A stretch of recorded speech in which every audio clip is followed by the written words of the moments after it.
Hi, ako si Kiko at itong kwento na 'to ay tungkol sa mga bagay na hindi ko nasabi sa kanya. Gusto ko express sa kwento na 'to yung mga hindi namin pagkakaintindihan. Grade 12 kami nung una ko makilala si Faith. Classmate ko siya no'n that time.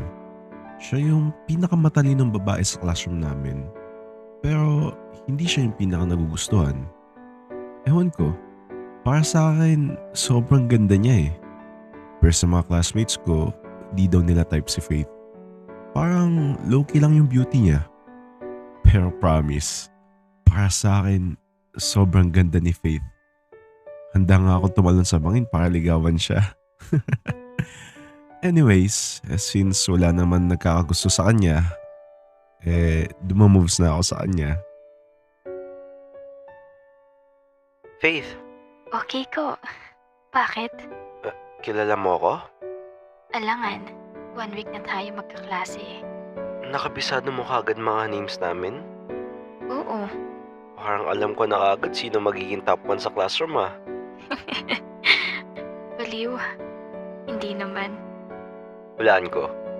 With highest honors ka nung grade 11, no? Oo, pero baka di ngayon. Aha? Bakit naman? Siyempre, hindi naman sa lahat ng pagkakataon, iisa lang ang kalalabasan. Ha? Anong meaning mo dun? Parang hindi lahat ng plano nasasang-ayon. Ah, So, ano palang kailangan mo? Habang nagsasalita siya nun, nakatitig lang ako sa kanya. Hindi ko mapigilan tumitig sa mga mata niya.